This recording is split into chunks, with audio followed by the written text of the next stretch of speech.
Happy Sunday, everyone. Hope everybody's having a great morning so far. Let's dip this back down a little bit.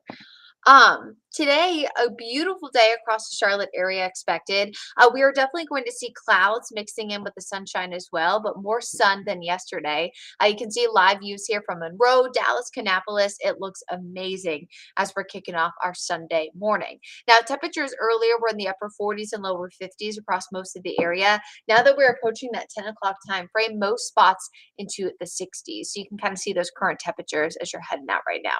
Now, we don't have any kind of significant cloud cover and no rain out there right now either. In fact, I really only think the stray shower possible for this afternoon will be mainly north of the I-40 corridor as kind of that spin around Ian as that leftover low pressure system continues to pull away from the area.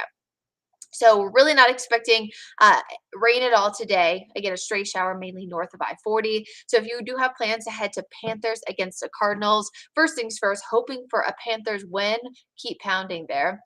Oops, the graphic decided it wanted to jump forward. These clickers, you're just a pain, right? Technology great till it doesn't work. There we go. Okay, so Panthers against Cardinals forecast. You can see hour by hour as it pops up. High temperatures will peak in the mid to upper 60s. So temperature-wise will be very similar to yesterday, just more sunshine expected. Wind breezy at times, and that is going to have a small impact to the day. I'll show you that in a second. What I do want to point out here is that kickoff for the game is 4:05, right? So, depending, football, right? It's one of those sports that depending on how long it takes, you may encounter some, I'll say, blacker, darker skies, dark blue skies, black skies, dark skies, a little bit of cloud cover, whatever you want to call it, right? But it is going to start to set the sun as early as about, well, the official sunset is about 7:15. So I would say that as early as 6:15, you'll start to see that sun kind of try to set over the horizon, which is going to allow for it to get a little bit cooler a little bit faster, which is why you see at 66 at 5, 64 at 6, and then already 62 at 7. It's because you have to remember, right, that once we get those earlier sunsets, later sunrises, we have less time during the sunshine during the afternoon. And that definitely allows for much cooler conditions a little bit earlier than compared to normal. So I'll wrap that up to say, bring a jacket, right? If you're going to be outside, because temperatures will pretty quickly fall into the 50s. Now let's talk the wind factor. It is not going to be substantial, but we are going to see the wind become breezy at times this afternoon. I'm going to give it a tipped over potential. Now, I don't think that the wind is going to be substantial, but definitely after many folks already brought in maybe their outdoor furniture because of the event on Friday, things of that nature, just be aware of that, right? If you can't find your trash can, it could have scooted a little bit further down the road. So the afternoon wind gusts pretty much where we'll peak. That's going to be around about 20 or so miles per hour. And really after today, we start to see the clouds eventually clear out, and Monday actually makes for a much, much better day as Ian, that leftover low pressure system, continues to pull away. You can see a few clouds overnight, but Monday morning we're largely dry and largely sunny, and we pretty much keep the sunny weather going all the way through the end of Monday and even into Tuesday.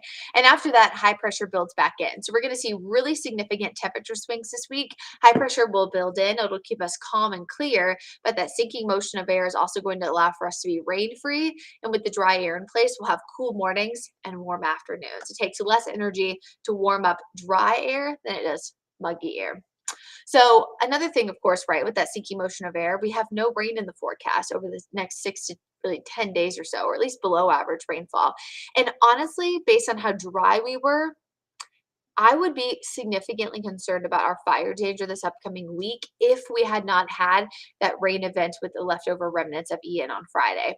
I mentioned this yesterday in our live stream, but it was just enough rain that it's going to help our drought conditions, but it wasn't too much rain to cause a widespread risk there for flash flooding. So it definitely was a benefit as we are still in those minor drought conditions across some of the area. But of course, when we get this big cool down, it's going to be a shock to the system for a lot of you. Tomorrow morning, 52, which is what we had about this morning. So pretty used to it, right? But we're going to drop into the mid 40s Tuesday, Wednesday, mid 40s again Thursday, but a touch warmer. And then we'll likely hit close to 50 on Friday. So just be prepared for sweater weather. If you like that meme, that GIF, go ahead and start posting it on social media. maybe even a heavy coat when you're in the mid 40s. And parents, I know I did this as a kid. I know Brad and I have talked about it, with his kids too, like having that jacket in the morning, right? And then they accidentally leave it at school and then they don't have it for the next morning. So maybe just doubly sure that they're bringing that jacket home, because it's going to be one of those weeks where there's heavy coats in the morning, but they're going to shed all of those layers in short sleeves by the afternoon. So big temperature swings as we head through this week. Now, of course, we got to talk about what's going on in the tropics, just to give you guys a little update here. Ian, of course, a post-tropical cyclone that happened Friday afternoon. It's now essentially a remnant area of low pressure. What does this mean? Well, essentially, National Hurricane Center no longer putting any outlooks on it. That last one came at 11 p.m. last night. They've now essentially turned that over to the Weather Prediction Center, so the National Weather Service local offices.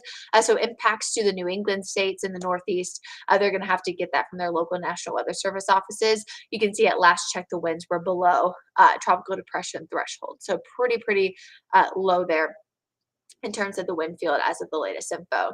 So this has been a big talk around social media. This area is shaded in yellow. But before we get there, let's talk about the one shaded in red. This is going to take a really similar track to Hermine, where it forms so far in the eastern Atlantic that even as it moves north-northwest, it's going to have essentially nowhere to go to be able to impact a land or even really get anywhere close to the eastern U.S. So the one shaded in the 70%, has a good chance of becoming our next named storm, and it still very well may. But the one shaded in yellow, I've seen a lot of talk about this on social media. I think this happens a lot, right? Especially after a big event like Ian, Category 4 hurricane making landfall in Southwest Florida. About, is this going to come to us? Is this going to move into the Gulf? Even if it's not a major hurricane, is this going to impact these states? Right now, there's pretty high confidence that this is going to be essentially a non-issue. Long-term models, some have it moving into the Caribbean and then dissipating. Some have it moving into the Caribbean and likely hitting somewhere along the eastern coast there of Latin America. I think one of the big, or two of the big reasons that is one, higher wind shear in this area, likely going to prevent formation. And essentially, it's moving in the same exact spot that Ian was. We've talked about this a lot with these tropical systems, but what happens after a major hurricane like Ian develops is this path is going to have a lot of cold water in the area, right? The upwelling where you see the storm, that's how kind of it develops, right? Inwards at the surface and outwards aloft. As that hurricane continues that movement, as it moves through water, it causes upwelling, right? Where colder air near the bottom kind of comes to the surface. And that's what you'll oftentimes see with our temperature anomalies maps or our ocean temperature maps after a big storm, is that they turn bright blue because we have all that cold air that's closer to the surface. And that, of course, prevents tropical systems from developing. So that will be positive news, right, as we look at that. So, of course, we're keeping a close eye on things, but for now, definitely all long-term models are pretty much in agreement that this becomes a non-issue. So let's talk about the 7-day forecast, because I'm actually really excited about it. So today we know some clouds, some sunshine mixing in.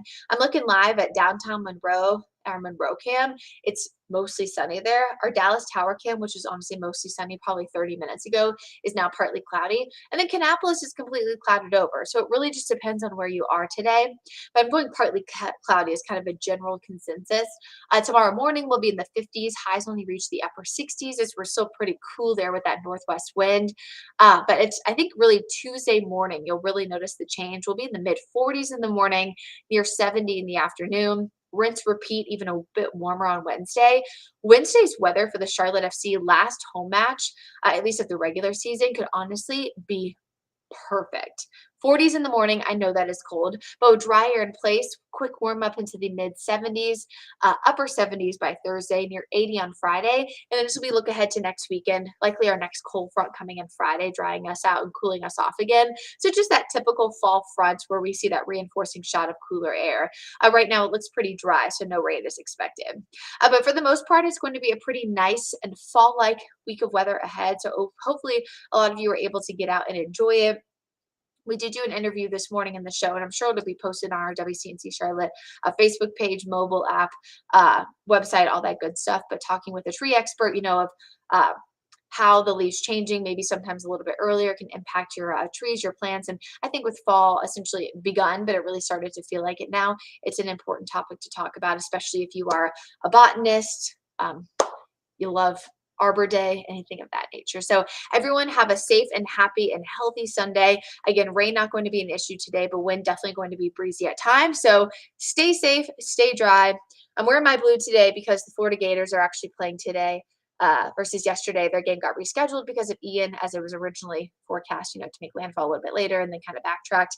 But I'm wearing my blue, so go Gators, but I'm also wearing my blue, so go Panthers, keep pounding. I hope everyone has a safe and happy Sunday and enjoy the upcoming week, first week of October.